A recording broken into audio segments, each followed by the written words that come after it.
السلام علیکم۔ وہ اللہ کن کہتا ہے اور چیزیں ہو جاتی ہیں، گمان سے آگے اور بیان سے باہر۔ بدلہ نہ لیا کرو، اللہ جل جلالہ پر چھوڑ دیا کرو۔ جس کے بغیر ہم زندہ رہ سکتے ہیں، اسے پانا یا نہ پانا ایک ہی بات ہے۔ بد کرنے والے کی تعریف اور نفرت کرنے والے کی تنقید کھوکھلی ہوتی ہے۔ معاف کرنا شرافت اور بدلے میں جلدی کرنا کمینگی ہے۔ لینے سے بہتر ہے کہ معاف کر دیا جائے۔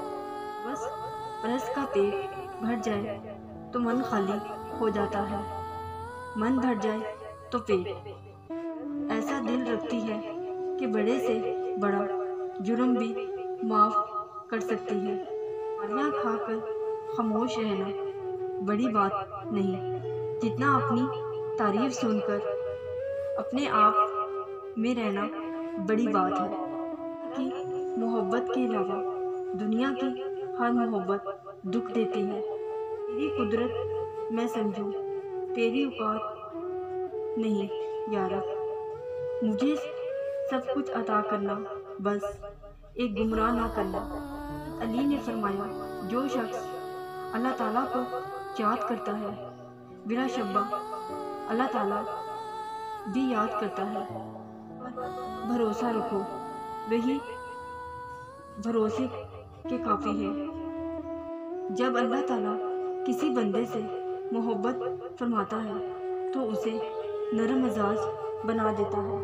معاف کر دیا کرو، ہو سکتا ہے معاف کر دیے جائیں۔ میں اللہ کی پناہ مانگتا ہوں اس سے کہ جاہلوں میں سے نہ ہوں۔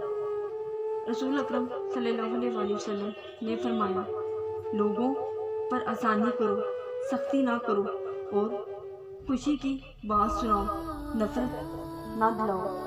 وہ رزق کی فراخی جس میں شکر نہ ہو، وہ بدمعاشی تنگی جس میں صبر نہ ہو، فتنہ بن جاتی ہے۔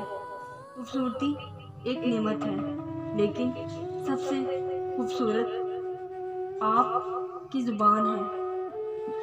چاہے تو دل جیت لے، چاہے تو دل توڑ دے۔ معاف کرنے کے لیے اس کی روح کے نکلنے کا انتظار نہ کرو۔ رسول اکرم صلی اللہ علیہ وسلم نے فرمایا، آخرت کی پہلی عدالت قبر ہے۔